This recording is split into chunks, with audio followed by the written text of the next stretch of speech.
Never throughout history has a man who lived a life of ease been worth remembering.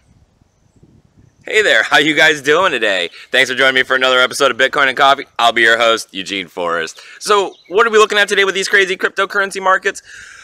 Well, I mean, the sentiment that the bear market is over is, definitely getting that kind of a feel as we're looking at some green. It's actually quite a bit of green. We got a market cap coming in at $423 billion, getting real close to that $500 billion mark again. We got about 28.3 billion traded in the last 24 hours. That number's not bad at all. We got the BTC dominance coming in at 37.3%. So we're kind of holding in there right now at the moment. But we got Bitcoin making some jumps last night. Seems like it's about time considering how those altcoins were just pumping up there, pumping up there, pumping up there. They're still continuing to pump up there, but we got Bitcoin on the other side of $9,000. A lot of people are saying that we're going to be seeing pressure at the $10,000 mark.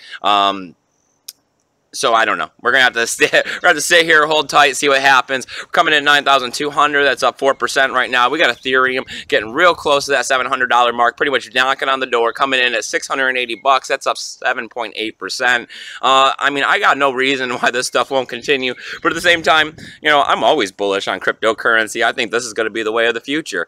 So let me see. We got Ripple coming in close to that dollar mark again, coming in at 91 cents. That's up 4.8%. We got Bitcoin Cash. They're still making moves. They're at the $1,500 mark. That's 8% gains. We got Litecoin, $161. That one I didn't see. I was hoping for the 150. Still climbing, still jumping. That's up 6.3%. And we got Steam and Steam backed dollar. They're doing all right too. They're coming in at $3.37, $3.44. Feeling real comfortable right there, right about now. That's about 6% gain. 6.6 on Steam and 5.6% on the Steam backed dollar. So what are we looking at here for news today? Well, I mean, it always seems like when the price is going up like this, the news is kind of scarce. A lot of people just want to talk about the price or, a lot of the little smaller things. I kind of got a lot of the little smaller things today I want to talk about. But first, let me get some coffee.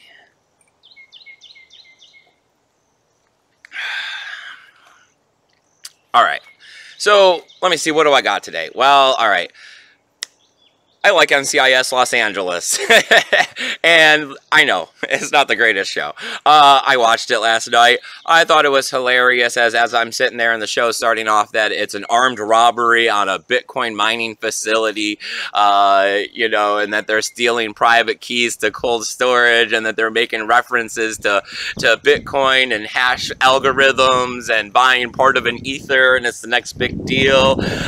So, I mean, if you like watching TV shows that make references to our cryptocurrency space, last night's episode, well, 2 nights ago, something like that. I record them. I don't watch them when they come out. Episode had cryptocurrency in it. Definitely another one of those key markers to let us know that cryptocurrency is trickling into the mainstream. And as I say, cryptocurrency is kind of like sushi. The first time, you don't really care for it, but after you have it again, you're kind of hooked. You want it. You start getting those cravings for it. All right, so let me see, what else do we got? Next thing is I noticed this morning that not only myself, but a few other people that when they went to go try to log into Bittrex and all of that kind of stuff, that they're not shooting you the emails that they're supposed to get the new IP login address. Apparently, it's been down for several hours. There's been some requests of them to make it. Don't go reset your passwords. That's just going to lock up your funds. Whenever you're having problems with these exchanges, the #1 resource you can do is go look up that exchange, look at Twitter, and even if they don't put a post about what the problem is, start reading through the feeds because you'll start seeing a lot of people making complaints of probably about the same problem that you're having. And as you read through, you'll start to see solutions or start to feel less stressed out because you see that you're not the only one. All right, let's see. What else do we got? We got the price of EOS still pumping, coming in at $13.55 right now, getting closer to those all-time highs of $18. That's about a 16% gain today. They got about a 54% gain across the week. A lot of this has to do with the fact that now they're saying that it's going to be about 40 days and the EOS mainnet's going to be out. But this is definitely Well, I mean, I can't say definitely. I'm not here for financial advice, but this is typically the standard is that you buy on the rumor and then you sell on the news. So the fact that the, mainnet is going to be coming out, I would kind of expect a little bit of a price drop right around then. But as always, I don't want to tell you guys what to do with your money. If I knew what to do, I'd be a rich man, and I'm far from that. All right, so let me see. What else do we got going on here? Well, we got Robinhood. They went ahead. They've added the state of Colorado. I mean, that's great. Anything to help, you know, get people using other avenues to onboard is, besides Coinbase, is awesome. You know, Robinhood is a great one. The only problem there is that a lot of people are saying that they're slow to get on to certain states, that they're going state by state by state. And with the fact that we got 50 here in the United States, it's going to take a while. And we need, as always, we want these things with cryptocurrency to move very rapidly. You know, a day is like a month here. All right, let me see. What else we got going on? Well, we're hearing some, you know, that same old fuddish kind of news out there about Iran's banks going to be banning, you know, cryptocurrency, saying that they can't have anything to do with cryptocurrency and money laundering and all this other stuff. Who cares, right? There's ways around it. I'm sure there's people, if they're into cryptocurrency and they're dedicated enough, they'll be able to find a way through, you know, cryptocurrency to offboard their cryptocurrency into fiat cash if they need to, other than using their bank.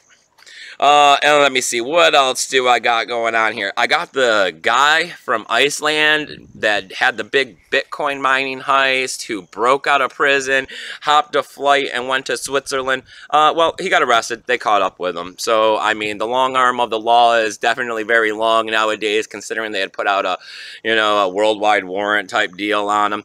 You know, they picked him up on the 23rd. So, yeah, that was short-lived. Crime never pays, right? All right, let me see. The last little bit, I wanted you guys to comment down below and tell me what you guys think about this. Have you guys seen or heard much about the Peep ETH Twitter type of social media thing that's going to be coming forth?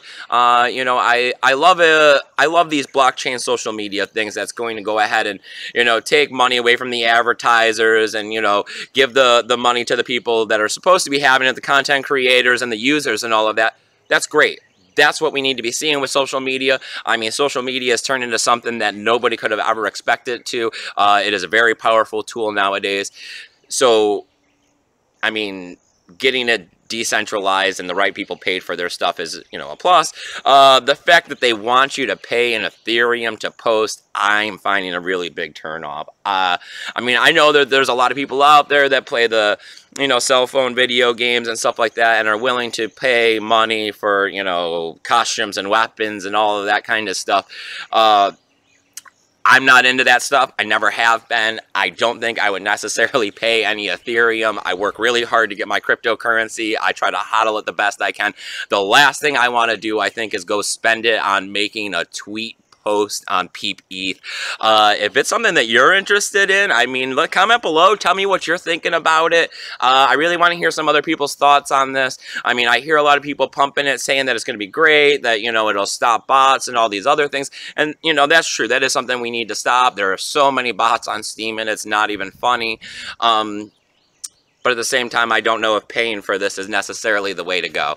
All right, so if you like everything I got going on here on Bitcoin and Coffee, I need you to go ahead and hit that subscribe button down there, because these numbers are slowly trickling upwards, and that is always a plus. We're getting right there, about to kiss that 5K on Steam. It makes me real happy. I've never thought that this many people would ever be interested in any of my thoughts. I'm usually a pretty quiet guy who keeps to himself, so hey, as always, I got tools, links, affiliation codes, all kinds of stuff down there, faucets. But hey, you know what? The biggest tool down there is, and the best tool, is my email address, because you'll be talking to me. I'm just a regular guy, but I've been here in cryptocurrency for quite a while now. I pretty much use it as a means of living now, because I'm over investing. I know you shouldn't. I do. Everybody does at some point. But as always, come on over to Steam, upvote my post, comment down there below. I'll upvote that. And remember, you guys, keep your Bitcoin safe.